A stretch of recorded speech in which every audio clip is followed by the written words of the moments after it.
الحمد لله وكفى وسلام على عباده الذين اصطفى خصوصا على سيد الرسل وخاتم الأنبياء وعلى آله وأصحابه وأهل بيته الذين هم أوفوا عهدا. أما بعد فأعوذ بالله من الشيطان الرجيم. بسم الله الرحمن الرحيم. الف لام را كتاب أنزلناه إليك لتخرج الناس من الظلمات إلى النور. اللهم صل على سيدنا ومولانا محمد وعلى آل سيدنا ومولانا محمد. جزا الله عنا محمدا ما هو أهله صلی اللہ تعالی علیہ وسلم.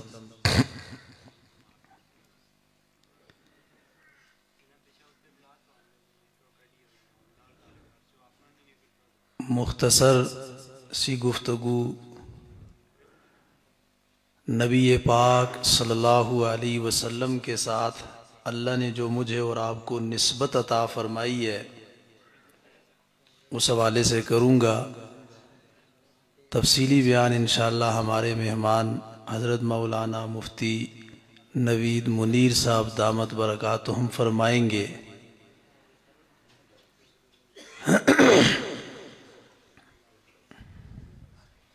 دنیا میں بڑی نسبتیں ہیں، بہت زیادہ نسبتیں ہیں. باپ بیٹے کی نسبت ہے، بھائی بھائی کی نسبت ہے، میاں بیوی کی نسبت ہے، پڑوسی کی نسبت ہے، خاندان قوم قبیلے کی نسبت ہے، علاقے کی نسبت، زبان کی نسبت، وطن کی نسبت. انسان کے ساتھ جو جو تعلق قائم ہوتا جائے گا وہ ایک نسبت بنتی چلی جائے گی. اس کائنات میں جتنی بھی نسبتیں ہیں میرے دوستو، ان ساری نسبتوں میں جو سب سے عالی شان نسبت ہے بندے کی اور اس کے اللہ کے درمیان جو نسبت ہے، پھر بندے کی، امتی کی، اس کے اپنے پاک پیغمبر اور نبی کے ساتھ جو نسبت ہے، ان دو نسبتوں سے بڑھ کر یا ان کے برابر کی اس کائنات میں کوئی نسبت نہیں ہے. اللہ ہمیں ان نسبتوں کی لاج رکھنے کی توفیق نصیب فرمائے. اور اللہ تعالیٰ کے انعامات میں سے بس جان ہو گیا، گل سنو، تصویریں نہ بڑھاؤ اور بس چپ کی دے دیں، مطلب دے نہیں ہے یہ لگے دے بھی جان دے. اللہ رب العزت کے انعامات میں سے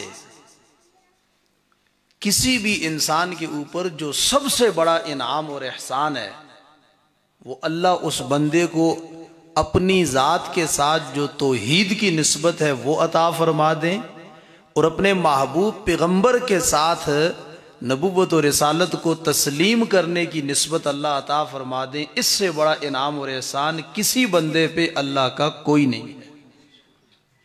اللہ نے مجھے اور آپ کو عطا فرمائی ہے اور محض اپنے فضل سے عطا فرمائی ہے.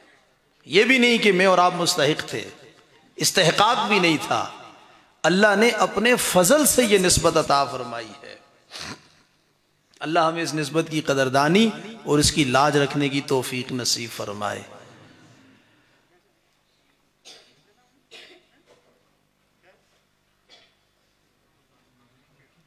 یہودی کا لفظ جب بولا جاتا ہے، میں نے ابھی بولا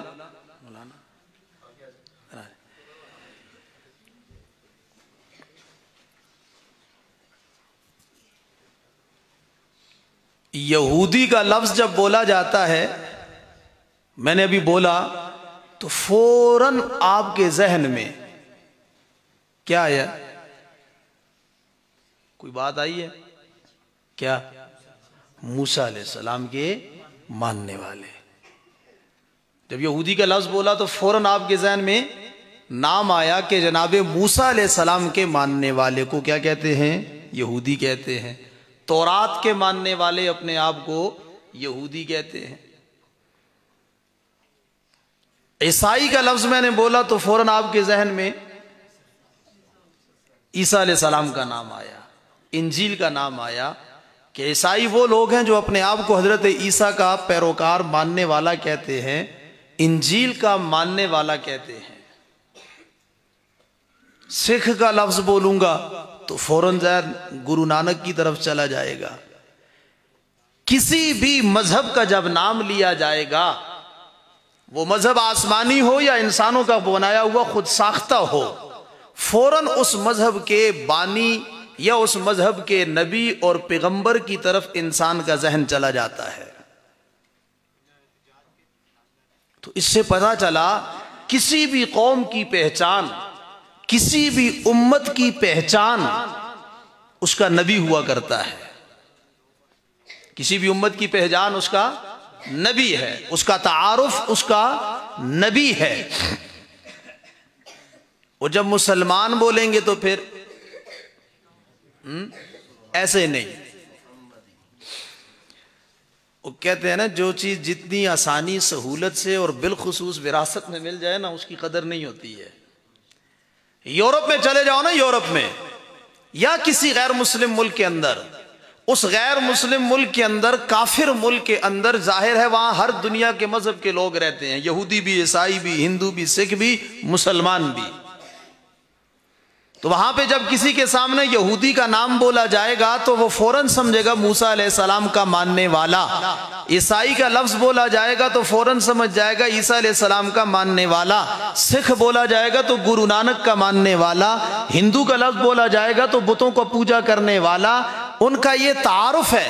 کسی دنیا کے یہودی، عیسائی، ہندو، سکھ کے سامنے جب مسلمان یہ کہے گا کہ میں مسلمان، تو اس یہودی، عیسائی، ہندو، سکھ کے ذہن میں فوراً یہ آئے گا کہ یہ محمد رسول اللہ کا ماننے والا ہے، یہ قرآن پاک کا ماننے والا ہے۔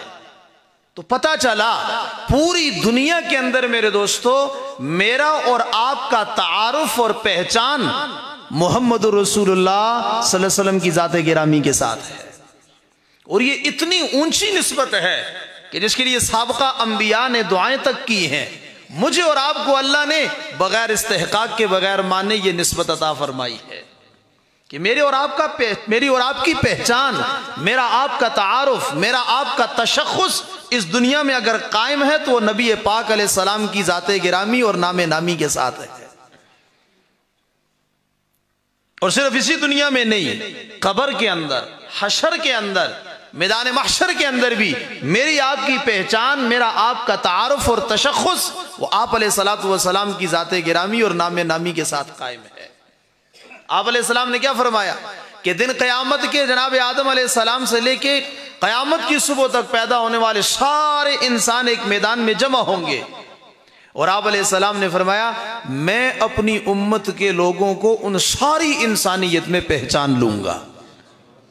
صحابہ نے عرض کیا یا رسول اللہ خلقت خدا آپ کیسے پہچانیں گے ان کو؟ تو آپ علیہ السلام نے فرمایا کہ میں اپنی امتوں والوں کو، اپنے امتیوں کو اعضائے وضو کے چمکنے سے پہچانوں گا۔ اب توجہ کرنا، نماز پچھلی امتوں کے اندر بھی تھی، وضو پچھلی امتوں کے اندر بھی تھا، جزوی اعتبار سے اس میں فرق ہوگا، وضو کے طریقے میں ہو سکتا ہے فرق ہو، نماز کے طریقے میں فرق ہو، لیکن وضو اور نماز سابقہ امتوں میں تھی۔ لیکن اللہ قیامت کے دن اعضائے وضو کے چمکنے کو امتیاز اور خصوصیت بنا دیں گے امت محمدیہ علی صاحب الصلاۃ والسلام کی پہچان کے لیے۔ میدان محشر کے اندر آپ علیہ السلام پہچانیں گے۔ دنیا میں یہ واحد نسبت ہے جس کے اوپر دنیا کی ہر چیز قربان کرنا یہ انسان کے ذمے لازم ہے۔ ساری نسبتیں قربان کی جا سکتی ہیں، ساری نسبتیں چھوڑی جا سکتی ہیں، لیکن محمد رسول اللہ صلی اللہ علیہ وسلم کے ساتھ اللہ نے جو ہمیں امتی ہونے اور ایمان کی حالت میں جو نسبت عطا فرمائی ہے، اس نسبت کو مسلمان اگر داؤ پہ لگائے گا، اس نسبت کے بارے میں اگر مسلمان رسک لے گا تو پھر اس سے بڑا بدبخت کوئی نہیں ہے۔ ایک تو وہ ہے نا جو مانتا ہی نہیں ہے کہ میں حضرت محمد صلی اللہ علیہ وسلم کو اللہ کا نبی مانتا ہی نہیں، ان کو رسول مانتا ہی نہیں. ایک تو وہ بدبخت ہے، لیکن ایک وہ ہے کہ جسے اللہ نے یہ نسبت عطا فرما دی ہے، ایمان کی دولت عطا فرما دی، حضور کی امت میں پیدا فرمایا، حضور کا کلمہ نصیب فرمایا. اب یہ شخص اس نسبت کی حفاظت نہ کر سکا. اب میرے آپ کے ذمے جو فرائض ہیں ان میں سے بنیادی فریضہ یہ ہے کہ میں اور آپ اپنی اس نسبت کی حفاظت کریں. اس دنیا سے جب ہم جائیں تو ہماری یہ نسبت قائم ہو. یہ امتحان ہے، یہ آزمائش ہے. اس وقت پوری دنیا کفر، پوری دنیا کا جو باطل ہے وہ مسلمانوں کی اس نسبت کو کمزور کرنے پہ لگا ہوا ہے، اس نسبت سے مسلمانوں کو کاٹنے پہ لگا ہوا ہے، دور کرنے پہ لگا ہوا ہے. انکار نہیں کراتا ہے، کلمہ چھوڑ دو، حضور کا دین چھوڑ دو، اسلام چھوڑ دو، دین اسلام چھوڑ دو، اس بات پہ نہیں لاتا. صرف حضور علیہ السلام کے ساتھ اس کا جو تعلق ہے نا، اس تعلق کو کمزور کر دو. وہ محبت والا تعلق، وہ عقیدت والا تعلق اس تعلق کو کمزور کرتا ہے. جب کمزور کرے گا تو پاک پیغمبر علیہ السلام کی عظمت، پاک پیغمبر علیہ السلام کا مقام اور مرتبہ خود بخود، اور اس مقام اور مرتبے کے جو تقاضے ہیں مسلمان ان کو خود بخود چھوڑ دے گا. اب یہ نسبت کمزور کیسے ہوگی؟ یہ جو ہماری یہ محافل، یہ مجلسیں، یہ پروگرام حضرات علماء قائم کرتے ہیں، اس سے مقصود انہی نسبتوں کو جلا بخشنا ہے. ہمارے آج کی اس مجلس کا عنوان یہی ہے، قرآن اور صاحب قرآن. ان دونوں کو ہم سمجھ لیں تو اللہ نے ہمیں صاحب قرآن کے ساتھ امتی ہونے کی جو نسبت دی ہے، اس نسبت کی میں اور آپ نے حفاظت کرنی ہے. اس کا طریقہ کیا ہے؟ اس لیے کہ اگر اس نسبت کی حفاظت نہیں ہوگی، ہمیں ہمارے حضرات اساتذہ اکابر علماء دیوبند نے یہ عقیدہ اور نظریہ دیا ہے کہ دیکھو نماز فرض، روزہ فرض، زکوٰۃ فرض، حج فرض، ان کو ادا کیے بغیر چارہ نہیں ہے، یہ بھی لازماً ادا کرنے ہیں. لیکن میدان محشر کے اندر میرے دوستو، اگر ہماری نجات، کامیابی اور اگر اللہ کی گرفت سے بچنے کا مضبوط ترین سبب اور ذریعہ اگر ہے، اللہ کے فضل کے بعد وہ محمد رسول اللہ صلی اللہ علیہ وسلم کی شفاعت اور سفارش ہے. میرے اعمال میرے علم میں کیسے ہیں؟ آپ حضرات کی مجھ سے بہتر ہیں، لیکن ہر آدمی اپنے گریبان میں جھانک کے دیکھ لے. میری نماز، روزہ، زکوٰۃ، حج پڑھنا ضرور ہے، پڑھے بغیر چارہ نہیں ہے، لیکن کیا وہ اللہ کی جناب میں پیش کرنے کے قابل ہے؟ اس قابل ہے کہ وہ ہمیں اللہ کے عذاب سے، اللہ کی گرفت سے بچائے؟ ادا تو ہم نے کرنے ہیں، اپنی حیثیت کے مطابق ہم نے اپنی بساط کے مطابق کوشش کرنی ہے. اللہ اپنے فضل سے قبول کر لے، لیکن ہمارا اعتماد اور بھروسہ اپنے اعمال پہ نہیں، اعتماد اور بھروسہ اللہ کے فضل پہ اور پاک پیغمبر علیہ السلام کی شفاعت اور سفارش پہ ہے. اس کے بغیر ممکن نہیں ہے. اب اللہ کا فضل ملے گا اللہ کے احکامات پورے کرنے سے، اور پاک پیغمبر کی شفاعت ملے گی اس نسبت محمدیہ کی لاج رکھنے سے. قیامت کے دن جو سفارش ہوگی، جو شفاعت ہوگی، وہ آپ علیہ الصلوۃ والسلام کی اس نسبت کی حفاظت، آپ علیہ السلام کی اس نسبت کی لاج رکھنے سے ہوگی. اور وہ کیسے ہوگی؟ بس اس پہ میں نے اور آپ نے غور کرنا ہے. اللہ ہمیں اللہ کا فضل بھی نصیب فرمائے، اور دن قیامت کے اللہ مجھے اور آپ کو پاک پیغمبر کی شفاعت بھی نصیب فرمائے. اس لیے کہ ان دو کے بغیر قیامت کے دن بچنا ممکن ہی نہیں ہے. ممکن ہی نہیں ہے کہ اللہ کے فضل کے بغیر آدمی بچ جائے. بلکہ نبی پاک علیہ الصلوۃ والسلام نے فرمایا کہ قیامت کے دن ہر آدمی اللہ کے فضل سے بچے گا. صحابہ نے عرض کی یا رسول اللہ آپ؟ فرمایا میں بھی اللہ کے فضل سے بچوں گا. ہر آدمی خدا کے فضل کا محتاج ہے. اللہ کے فضل کے ساتھ میرے اور آپ کے لیے جو دوسرا ذریعہ نجات، دوسرا اعتماد اور بھروسے کا سبب اور ذریعہ، وہ پاک پیغمبر علیہ الصلوۃ والسلام کی شفاعت اور سفارش ہے. بس دیکھنا یہ ہے کہ یہ شفاعت اور سفارش ملے گی کسے؟ تو دو ٹوک اور واضح بات ہے میرے دوستو، جو نسبت محمدیہ کی لاج رکھ کے جائے گا، جو اس نسبت محمدیہ کی حفاظت کر کے جائے گا، اسے دن قیامت کے پاک پیغمبر کی شفاعت نصیب ہوگی. ویسے دھوکے میں نہ رہے. اللہ کے ہاں جبری اور قہری سفارش نہیں ہے. یہ مشرکین مکہ کا عقیدہ اور نظریہ تھا کہ اللہ اپنے مقرب اور نیک بندوں کی سفارش کے آگے مجبور ہے. اللہ مجبور نہیں ہے، اللہ کے آگے کسی کی جبری سفارش اور شفاعت نہیں ہے. اللہ اپنے فضل سے ان کی شفاعت بھی قبول فرمائیں گے.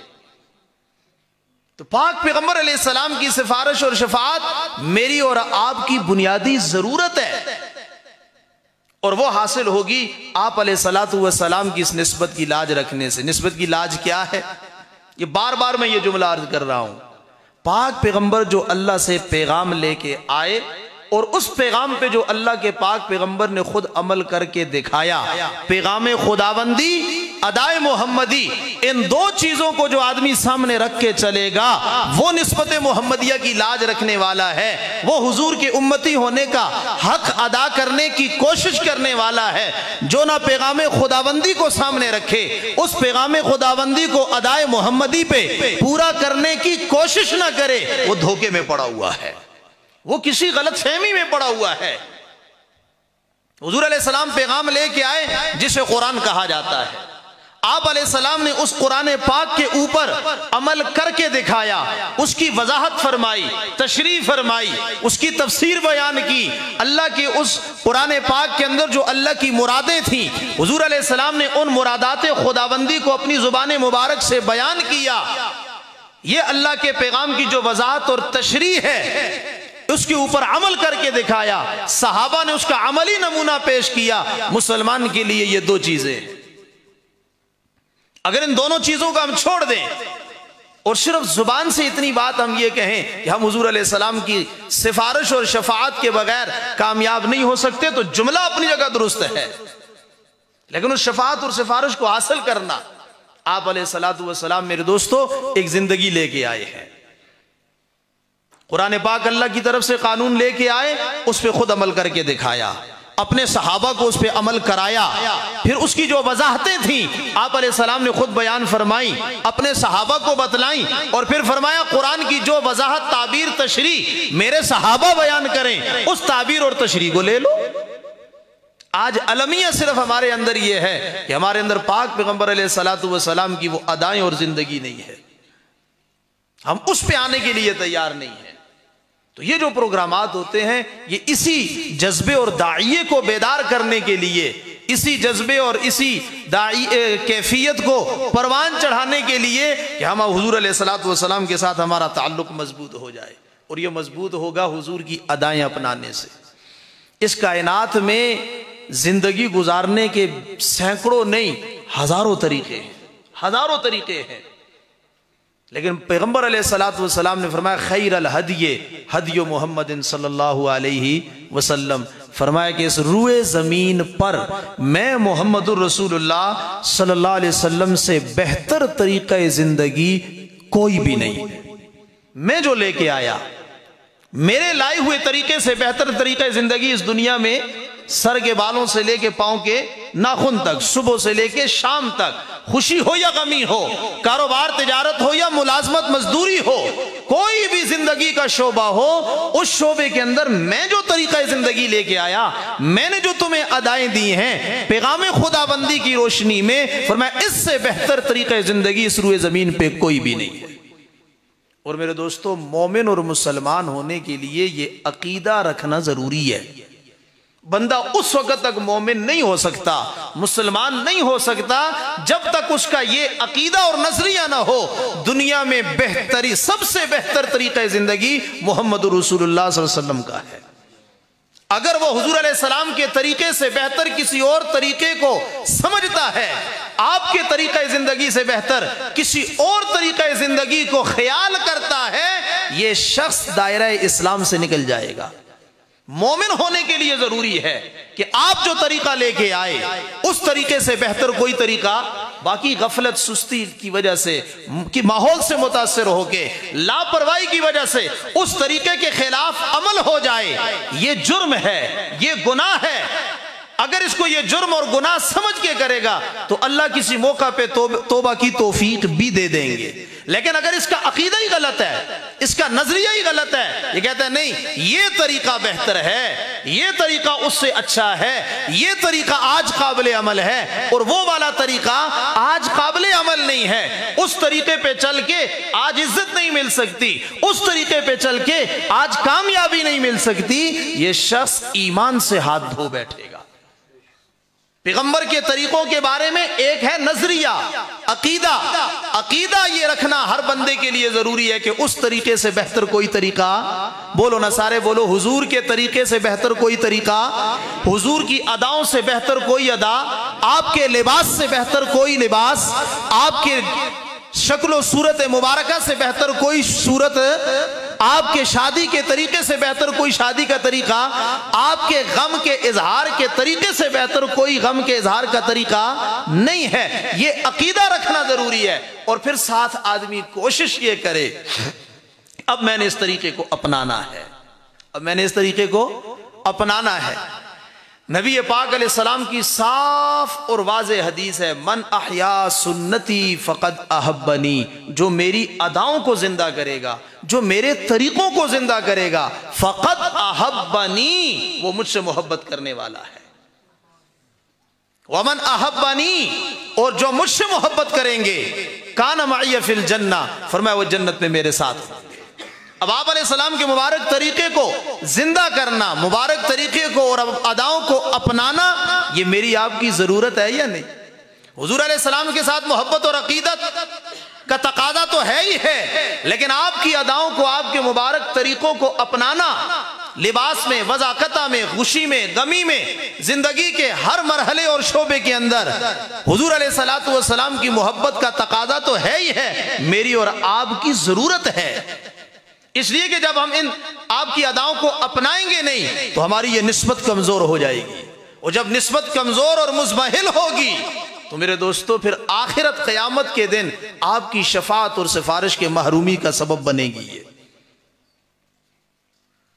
تو اس نسبت کی لاج رکھنا اور اس کی حفاظت کرنا میری آپ کی ضرورت ہے یا نہیں؟ کون کون نیت کرتا ہے؟ سب نہ کہا کرو کہ میں کروں گا۔ اس نسبت کی ہم کیا کریں گے؟ انشاءاللہ لاج رکھیں گے، حفاظت کریں گے۔ ایک ہی طریقہ ہے اس کا کہ حضور علیہ السلام نے ہمیں جو اپنی مبارک ادائیں دی ہیں، ہمیں جو اپنے مبارک طریقے دیے ہیں، زندگی کے گزارنے کے طریقے، اور خوشی کے، غمی کے، فوتگی کے، موت مرگ کے، شادی بیاہ کے، کاروبار، تجارت، لباس، وضع قطع، کون سا شعبہ ہے زندگی کا جس کا حضور علیہ السلام نے ہمارے لیے تعلیم نہ چھوڑی ہو، طریقہ نہ چھوڑا ہو؟ تو کون کون نیت کرتے ہیں؟ ہم اپنے حضرات علماء سے پوچھ کے کریں گے انشاءاللہ، ہیں کہ بھئی ہمارے حضور کی ادا کیا ہے، طریقہ کیا ہے، تاکہ ہمارے پاک پیغمبر علیہ السلام خوش ہو جائیں۔ بس آخری ایک بات کرتا ہوں، دیکھو شادی ہوتی ہے نا، لڑکا یہاں اس گاؤں کا ہے اور بچی اسلام آباد کی ہے، راولپنڈی کی ہے، جیلم کی ہے، پنجاب کے کسی علاقے کی ہے، تو لڑکے والے جا کے ان سے پوچھتے ہیں، بچی والوں سے، وہ جی آپ کا کوئی رسم رواج، کوئی طور طریقہ پوچھتے نہیں پوچھتے ہیں؟ ہاں تو سنے مزے نہیں پوچھتے ہمارا یہ بیائی تھی ترتیب ہی نہ ہوسی باروں کرنے، وہ پوچھتے ہیں نا بھائی۔ اچھا اب یہ بتاؤ کیوں پوچھتے ہیں؟ پوچھتے تو ہیں، کیوں پوچھتے ہیں؟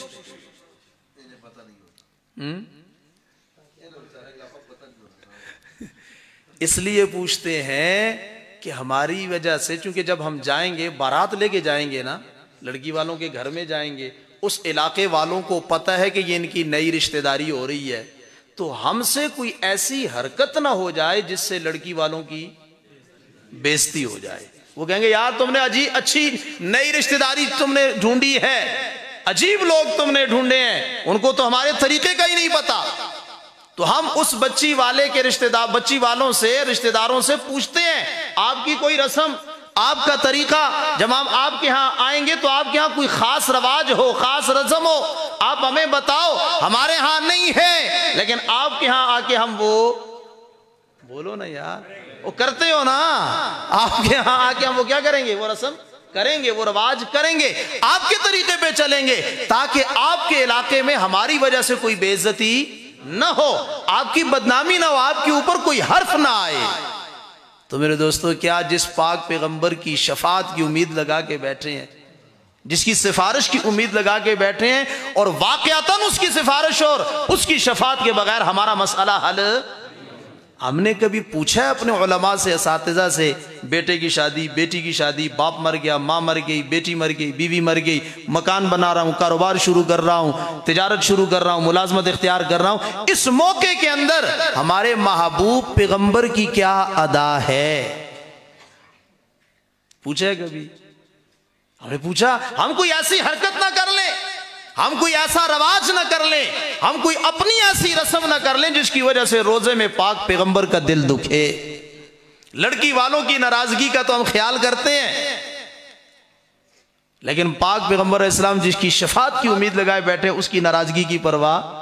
بس صرف اتنی سی بات ہے، ہم پوچھیں اپنے علماء سے، اساتذہ سے۔ اگر میں سمجھانے کے لیے ایک بات کہہ دوں نا، یہ شرعی اصطلاح نہیں ہے، صرف سمجھانے کے لیے کہتا ہوں، ایک میرے آپ کے علاقے کی رسم ہے، ایک میرے آپ کے علاقے کا رواج ہے، اور ایک رسم وہ ہے جو میرے آپ کا پیغمبر چھوڑ کے گیا ہے۔ ایک رواج وہ ہے، یہ سمجھانے کے لیے کہہ رہا ہوں، ایک رسم وہ ہے جو میرے آپ کے پیغمبر چھوڑ کے گئے، ایک رواج وہ ہے جو میرے آپ کے پیغمبر چھوڑ کے گئے۔ میرے آپ کے علاقے کا رسم ہے، میرے آپ کے علاقے کی رواج ہے، اور محبوب پیغمبر جو رسم اور رواج زندگی کے کسی بھی شعبے میں چھوڑ کے گئے ہیں اس کا نام ادائے محمدی اور اسی کا نام شریعت الہی ہے۔ ہم اپنے رسم رواج کو اس پہ مر مٹنے کے لیے تیار ہیں۔ مولوی صاحب بات آپ کی ٹھیک ہے، ہم برادری کے مقابلے میں نہیں آ سکتے۔ مولوی صاحب بات آپ کی ٹھیک ہے، ہم علاقے کی رسم نہیں چھوڑ سکتے۔ بات آپ کی ٹھیک ہے، ہمارے باپ دادا جو کرتے آئے ہیں ہم اسے نہیں چھوڑ سکتے۔ یہ رسم ہے میرے دوستو، ایک رسم محمد رسول اللہ دے کے گئے ہیں جس کا اصطلاحی اور شرعی نام سنت محمدیہ ہے۔ کون سی رسم کو اختیار کرنا چاہیے؟ حضور علیہ السلام جو رسم چھوڑ کے گئے جس کا نام سنت ہے، اسے اختیار کریں گے تو دن قیامت کے شفاعت ملے گی۔ باپ دادے کی رسم اگر حضور کی ادا کے خلاف ہے تو باپ دادے کی رسم کو پورا کرنا جہنم میں جانے کا سبب بنے گا۔ تو کون سا اختیار کرنا چاہیے؟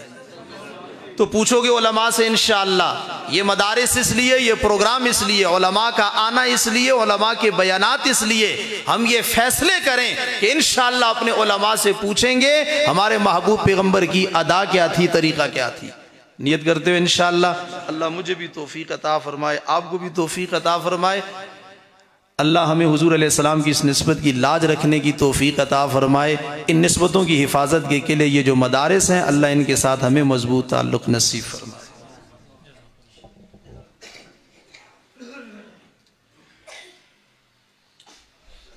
یہ تھے حضرت علامہ سید مبشر حسین شاہ صاحب، جو بڑے خوبصورت انداز میں نسبت قرآن اور نسبت صاحب قرآن کے حوالے سے بڑا قیمتی اصلاحی بیان فرما رہے تھے۔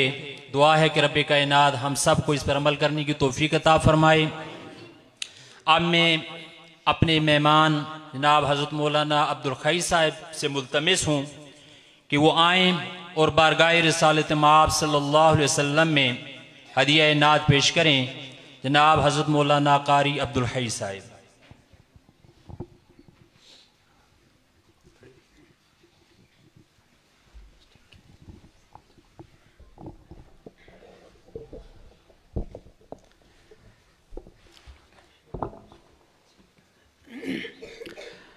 السلام علیکم ورحمۃ اللہ وبرکاتہ۔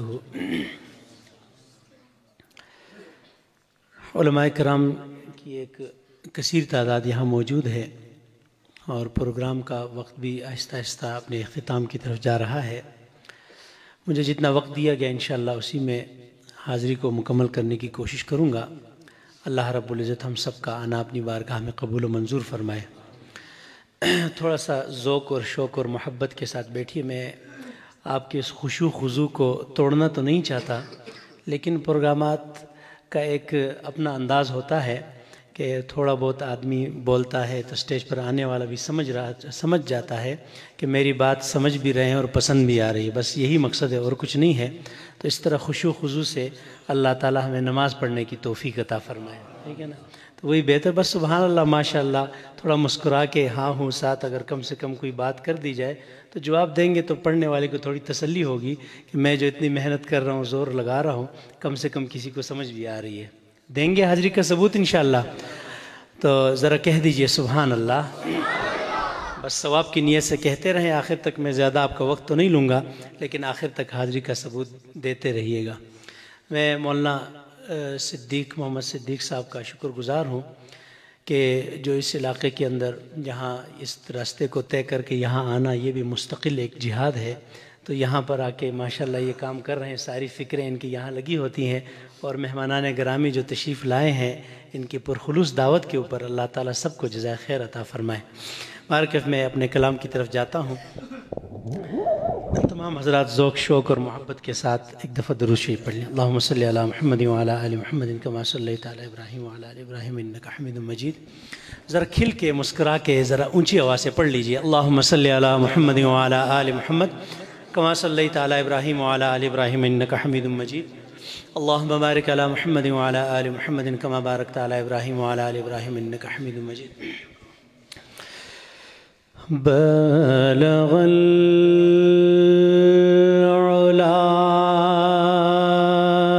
بکمالہ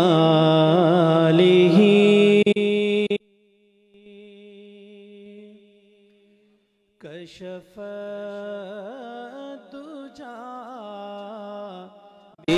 بجمالہ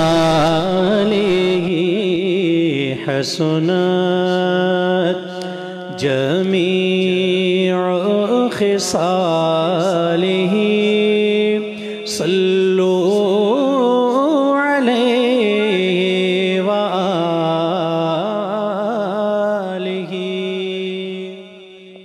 میں آپ حضرات کی جھجک کو دور کرنے کے لیے کلمہ طیبہ پڑھتا ہوں، آپ تمام حضرات میرے ساتھ مل کے پڑھیے گا تاکہ جو ہے آپ کی جھجک بھی دور ہو اور تھوڑا سا آپ کے اندر تازگی آ جائے، ہمارا ایمان تازہ ہو جائے۔ مل کے پڑھیے گا۔ لا الہ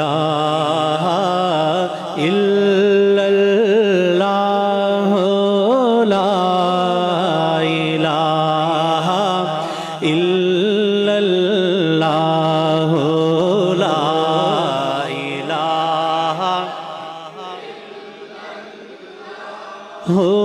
لا الہ۔ یہ دور اپنے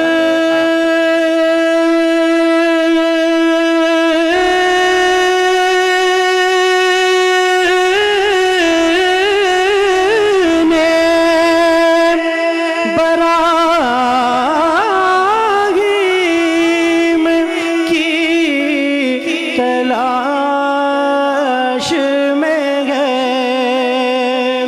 یہ دور اپنے براہیم کی تلاش میں ہے، صنم کدا ہے جہاں لا الہ ہو، لا الہ۔ نبی کے پاک نواسے سلام ہو تم پہ، ذرا حسینی بولے ذرا سبحان اللہ۔ نبی کے پاک نواسے سلام ہو تم پر، تیری وجہ سے بچا لا الہ ہو، لا الہ الا اللہ۔ کسی نے پوچھا کہ جنت کی قیمت قیمت کیا ہے؟